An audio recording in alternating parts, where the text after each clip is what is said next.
Hey, it's Hunt. You found Hunt on Saints. We're talking black and gold football.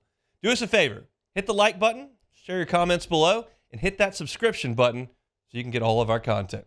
Enjoy. Sharief Ishaq is with us, WDSU, talking all things New Orleans. Let's transfer over to the New Orleans Saints. Sharief, Mickey Loomis met with the media earlier today. I'm assuming he had nothing interesting to say because there's really not anything interesting that he needs to tell y'all, but was there anything interesting that he said? I think you can just re-rack every single, pre-draft press conference with him and his go-to line. I'm not going to say anything. Yeah. He did say it's a deep draft when it comes to offensive line and receiver, so that should just indicate which direction they're trying to go in this draft. He also talked about the Marshawn Lattimore.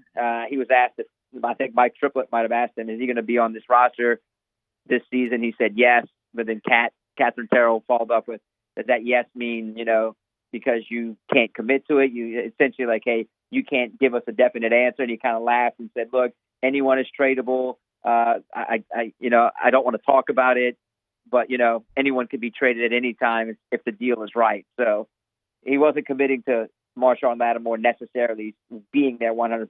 But, I mean, that's the thing I took from it. They know that they need a drive. They think they're going to get a good player at number 14, and it all points to offensive tackle because they're not sure what Ryan Ramczak's knee is going to be. They're still in the same position he said that they were when Dennis Allen spoke at the owners meeting. So, and haven't lost faith in Trevor Penning at offensive tackle. So those are, I think, the big key notes that I took away from listening to the 35 minutes of Mickey Loomis just talking about the draft, saying a whole lot of nothing. Yeah, I mean, look, you can like or hate things that Mickey Loomis has done in terms of the moves he makes or anything he says at a press conference. That pre-draft press conference, I don't need him to say anything. What is it there to gain for him being yeah, we really think we can get a quality corner there in the third if we trade up. I mean, there's just nothing he can say that would do anybody any good. So I appreciate him for giving some time to the media, but it's kind of a lost cause until they make their pick on Thursday. You got a name for me with their first pick?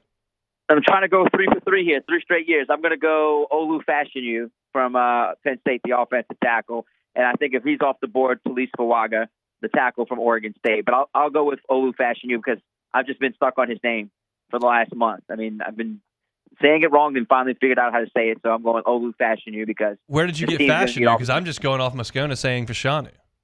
It's Fashanu. It's Olu Fashanu. That's okay.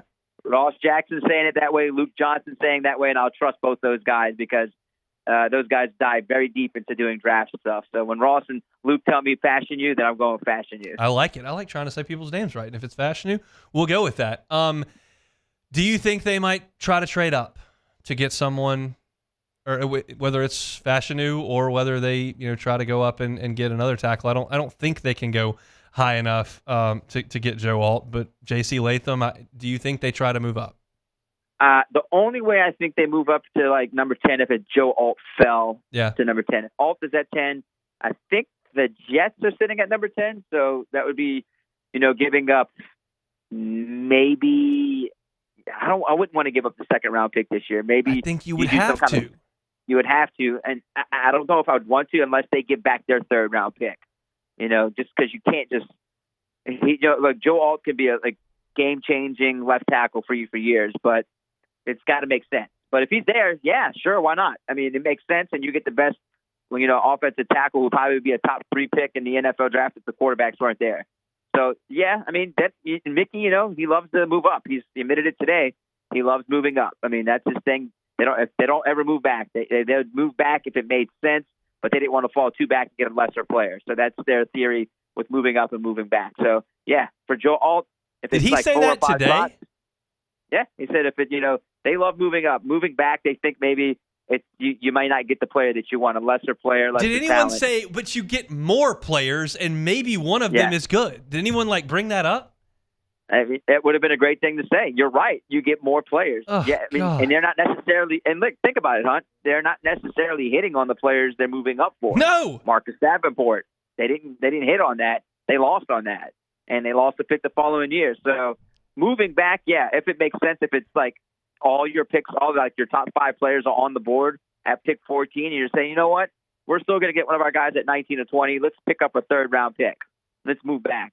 Yeah, but I'm not Mickey Loomis. I'm just, a sports reporter anchor who sometimes put makeup on his face. You don't chew gum on camera either, which Mickey does. Any No. position or player that you might like to see the Saints go at later on in the draft, whether that's second round or way back, with somebody that you may have looked at? Yeah, in the second round, I like receiver. I like Xavier Legette. South Carolina. From South Carolina. Know him all too well. Would give them an extra weapon on that offense for Clint Kubiak. Maybe use him like Deebo Samuel. I just think it would be a good addition. Or Malachi Corley, the receiver from Western Kentucky, also speedy, shifty guy they can add to that offense. I'm thinking pass catcher. If Keon Coleman's there, that's a big body you can throw up there.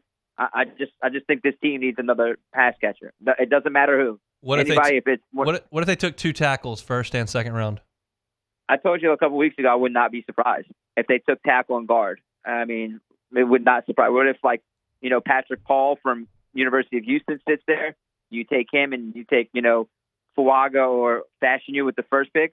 It's not out of the realm for them to do it, honestly. And don't expect them to keep all those picks in day 3. Yeah. They're not. That's 7 picks that I think they're gonna see them maybe couple them up with some of the picks from next year to move into 3 or 4, and they'll keep some of the 5th round picks. They got 4 of them. I think they'll use 2 of those and maybe a 4th next year to move into the 3rd this year. There's no way they're gonna just sit there and just wait until the final day to make another pick after pick 45. Yeah, but you gotta make sure you don't get a lesser player in the 5th round. Don't worry about getting 4 players. You just can't back up a few spots and get a lesser player. That's great. Yeah, that's. But yeah, defensive lineman, receiver, offensive lineman, obviously, maybe another safety. It'd be nice to add another safety there for that team. They do need bodies. They definitely need bodies, and I know that they're not going to make all those picks. So as long as you get quality and not quantity, that I understand his theory of we don't want to get lesser players, but I think you have to get quality if you're going to make those picks. And this team just needs bodies, Hunt. They get younger and they need to get better somehow. No question about it. All right, enjoy the basketball and the draft. We'll talk next week. Thanks, Sharief. Hey, it's Hunt. Thanks for watching Hunt on Saints. Before you leave, help us out a little bit. Hit that like button, leave your comments in the section below, and hit that subscribe button so you get all our content right here from Hunt on Saints. We'll see you next time.